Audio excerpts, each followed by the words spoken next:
Prej 5 ditësh ka humbur kontaktet me baban e tij, Lek Ndreshaj. Për këtë djalit të moshurit, Gëzim Ndreshaj, ka bërë një apel në media për gjendjen e babait të tij. Gëzimi thotë se Adi ka qenë në një varrim në shkel të Malësisë së Madhe dhe ndjen të shqetësuar që nuk po e gjejnë familjarin e tyre. Ai kërkon ndihmën e qytetarëve që mund të kenë parë 70 vjeçarin Lek Ndreshaj. I baj kërkesë gjithë shqiptarëve të ndihmojnë këtë drejtim se kam 4 ditë për ditë 5 që më ka humbur baba nga një varrim në Malësinë e Madhe në Bzhet.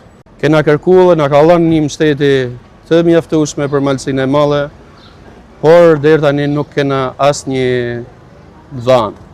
Ju kërkoj ndihmë çdo njërit ku do të shohin personin fjalë, është e morë 78 vjeç, na njoftoni, na bëni thirrjet, na të marrëm vesh se ku është ai njeri. Jena shumë shqetësuar për faktin, është një kohë e gjatë, edhe shpresoj të na ndihmoni. Kërkoj thirrje çdo njërit, ku do të shohin, çdo rrugë, çdo cep, na njoftoni.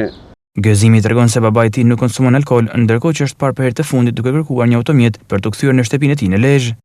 As nuk pin pije alkolike, as nuk ka lëviz shumë, as keni pa takatshëm, ka shku te miku i vet te Daja, një se vdes Daja, ka shku në varrim, nga varrimi është largu, flitet që është pa duke u qit dorë makinave për me ardhë në drejtim shtëpisë, në ranë qytet nga Malësia e Madhe, edhe nga ai moment nuk është pa ma. Ka kërku për me çu dikush te shtëpia, ka thënë që do pagusha 50.000 lekë dikujt me më çu te shtëpia.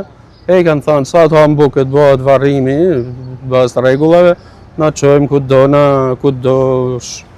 pa në pagesë. Nga që mosha ju drillte dora, nuk ka pas besim vetin për me ne në tavolinë, besoj që është largu në atë mënyrë.